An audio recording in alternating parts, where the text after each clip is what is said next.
எந்த தருணங்கள்ல எல்லாம் அவங்க கல்யாண பேச்சை நைஸா ஆரம்பிக்கிறாங்க? இப்போ மார்க் ஏதாச்சும் கம்மியாயிடுச்சுன்னா உனக்கு கல்யாணம் இருந்த மீராபாய் கிழிந்து விட்டது. புதிதாக ஒன்று வாங்க வேண்டும். போன டெஸ்ட்ல இதே பதில் தான் எழுதினேன். எங்க அப்பா திருத்தி 2 மார்க் போட்டாரு. என்னப்பா ஒரு 30,000 வாங்கினா போதும். நான் இப்போ வந்து 10,000 வாங்குறேன். ஃபார் மந்த்துக்கு ஒரு 50,000 இருந்தா ஓகே சார். சரி, டேய் வண்டி எடுங்கடா. 1000 சதுரடியில் ஒரு வீடு, 5 ஏக்கர் நிலம், அப்புறம் அவ்வளோ இருந்தா போதும் சார். அதுக்கப்புறம் ஃபியூச்சர்ல ஏமா அது எப்படிமா பொய்ய உண்மை மாதிரி டவுட் இல்லாம திக்காம திணறாம ஒப்பிக்கிற? அதுக்கப்புறம் நானே என் ஹஸ்பண்டும் சம்பாதிச்சுப்போம் சார். ஓ,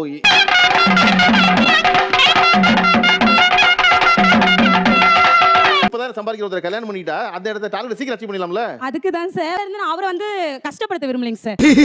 எப்பா இட்லி போட்ட ஏசமான எவ்வளவு பெரிய பூகம் வந்தாலும் சரிடா, நீ ஒரு ஆள் எஸ்கேப் ஆயிரப்பா. யாரெல்லாம் நீங்க வந்து மாப்பிள்ள வந்து கவர்மெண்ட் வேலையில இருக்குன்னு நினைக்கிறீங்க? என்னது கவர்மெண்ட் வேலை கிடைச்சிருக்கா? ஆமா எனக்கா? வலுவா குத்துனாதான் போவோம் உங்களுக்கு. குத்தி